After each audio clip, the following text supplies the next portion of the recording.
La sonde détruite par une simple erreur. En 1998, l'agence spatiale américaine, la NASA, lança une sonde spatiale appelée Mars Climate Orbiter qui avait coûté environ 125 millions de dollars dans le but d'étudier le climat de la planète Mars. Après un voyage de 9 mois, la sonde était sur le point d'entrer en orbite autour de Mars lorsqu'elle disparut soudainement. L'enquête révéla une cause extrêmement étrange, une simple erreur d'unité de mesure. L'entreprise qui avait construit la sonde utilisait le système américain, tandis que la NASA travaillait avec le système métrique. Cette différence, pourtant presque invisible, modifia lentement la trajectoire de la sonde pendant tout le voyage. Finalement, elle entra dans l'atmosphère de Mars avec un angle incorrect et fut entièrement détruite. Une petite erreur de calcul suffit ainsi à détruire toute une mission spatiale.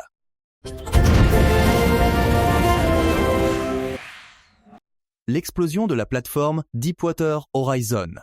Le 20 avril 2010, l'une des plus graves catastrophes environnementales de l'histoire des États-Unis, se produisit. La plateforme pétrolière Deepwater Horizon se trouvait dans le golfe du Mexique et forait un puits de pétrole extrêmement profond sous le plancher océanique. Au cours de la phase finale de fermeture du puits, une défaillance du système de contrôle de pression survint et du gaz méthane commença à s'infiltrer à l'intérieur de la plateforme. En quelques minutes, le gaz se répandit dans toute la structure, puis, à cause d'une simple étincelle, une énorme explosion se produisit et la plateforme entière prit feu. 11 ouvriers moururent dans l'explosion et, 2 jours plus tard, la plateforme sombra dans la mer. Mais la véritable catastrophe commença ensuite, car le puits resta ouvert au fond de l'océan et le pétrole s'en échappa en quantité massive. Pendant plusieurs mois, des millions de barils de pétrole se déversèrent dans le golfe du Mexique, détruisant la vie marine et provoquant des dégâts environnementaux qui durèrent des années. La bombe d'Hiroshima. Le matin du 6 août 1945, les États-Unis larguèrent la première bombe atomique de l'histoire sur la ville japonaise d'Hiroshima. La bombe explosa à plusieurs centaines de mètres au-dessus de la ville, créant une boule de feu et une chaleur suffocante. Les personnes qui se trouvaient près du centre de l'explosion furent instantanément réduites à néant, tandis que les bâtiments étaient pulvérisés en quelques secondes. L'onde de choc et la chaleur détruisirent également une grande partie de la ville. Environ 70 000 personnes moururent immédiatement, mais ce nombre dépassa plus tard 100 000 à cause des brûlures graves et de l'empoisonnement par les radiations. Encore aujourd'hui, le débat continue autour de la décision d'utiliser cette bombe et de savoir si elle était réellement nécessaire pour mettre fin à la guerre.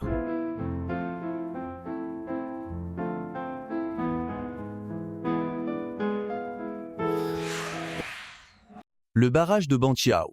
En 1975, un puissant typhon frappa la Chine et apporta avec lui des pluies sans précédent. En seulement quelques jours, il tomba bien plus d'eau que ce que les barrages de la région avaient été conçus pour supporter. L'un des plus importants était le barrage de Banqiao. Derrière lui, le niveau de l'eau monta de plus en plus vite. Les opérateurs tentèrent d'ouvrir les vannes afin de réduire la pression, mais la quantité d'eau dépassait largement ce qu'elles pouvaient évacuer. La situation empira encore lorsque la tempête coupa les lignes de communication. Les responsables ne purent alors ni se coordonner ni demander de l'aide. À l'aube du 8 août, le barrage céda brutalement. Une immense vague d'eau déferla à travers la région et provoqua la rupture de dizaines d'autres barrages. Selon les estimations, la catastrophe aurait causé la mort de plus de 200 000 personnes.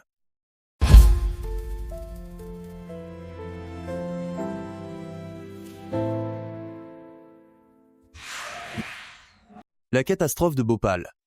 Dans la nuit du 2 décembre 1984, l'une des pires catastrophes industrielles de l'histoire s'est produite dans la ville de Bhopal, en Inde. À l'intérieur d'une usine de pesticides, de l'eau est accidentellement entrée dans un réservoir contenant une substance extrêmement toxique appelée isocyanate de méthyle. L'eau a rapidement réagi avec le produit chimique, provoquant une dangereuse augmentation de la température et de la pression à l'intérieur du réservoir. Les systèmes de sécurité de l'usine ne fonctionnaient pas correctement et, sous l'effet de la chaleur, la réaction est devenue incontrôlable. Vers minuit, la soupape de sécurité a cédé, libérant un immense nuage de gaz toxique. Le nuage s'est propagé au-dessus de la ville pendant que les habitants dormaient. Beaucoup se sont réveillés avec de fortes brûlures aux yeux, des difficultés respiratoires et une toux violente. Des milliers de personnes sont mortes au cours des premiers jours et plus d'un demi-million de personnes ont été exposées au gaz. Encore aujourd'hui, les conséquences sanitaires et environnementales de la catastrophe sont toujours présentes dans la ville.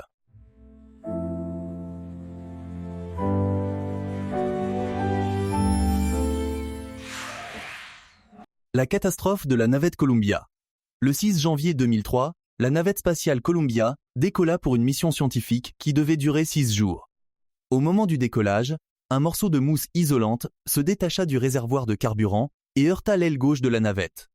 Au début, les ingénieurs pensèrent que les dégâts étaient mineurs, car ce type d'incident s'était déjà produit auparavant sans provoquer de problème majeur. Mais cette fois, la réalité était tout autre. L'impact avait créé une petite brèche dans l'aile. Lorsque la navette revint vers la Terre, le 1er février, elle entra dans l'atmosphère à une vitesse immense et la température autour d'elle atteignit plusieurs milliers de degrés. L'air brûlant s'engouffra alors par la brèche et commença à détruire l'intérieur de l'aile. Au fil des minutes, les capteurs envoyèrent des données anormales. Puis la NASA perdit complètement le contact avec la navette. Quelques instants plus tard, Columbia se désintégra au-dessus de l'État du Texas et ses débris furent dispersés dans le ciel. Les 7 astronautes qui se trouvaient à bord périrent. L'enquête confirma plus tard que la catastrophe avait commencé avec un simple morceau de mousse dont le danger avait été sous-estimé.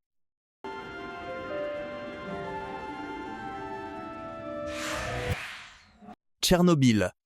À l'aube du 26 avril 1986, l'un des accidents nucléaires les plus catastrophiques de l'histoire se produisit à la centrale de Tchernobyl, en Union soviétique. Les ingénieurs effectuaient un test de sécurité afin de vérifier si les turbines de la centrale pouvaient encore produire de l'électricité en cas d'urgence. Ils commencèrent par réduire la puissance du réacteur, mais à cause de plusieurs erreurs de manipulation et de la désactivation de certains systèmes de sécurité, celle-ci tomba à un niveau extrêmement dangereux. À ce stade, le test aurait dû être interrompu. Mais les opérateurs continuèrent et retirèrent la plupart des barres de contrôle qui régulaient la réaction nucléaire, rendant le réacteur extrêmement instable. À 1h23 du matin, ils appuyèrent sur le bouton d'arrêt d'urgence. Mais à cause d'un grave défaut de conception du réacteur, la puissance augmenta brutalement au lieu de diminuer. En quelques secondes, une énorme explosion détruisit complètement le réacteur et libéra des matières radioactives dans l'atmosphère. Les radiations se propagèrent dans plusieurs pays européens et la ville voisine de Pripyat fut entièrement évacuée. Environ 50 000 personnes quittèrent leur maison en pensant qu'elle reviendrait quelques jours plus tard. Mais elle ne revint jamais.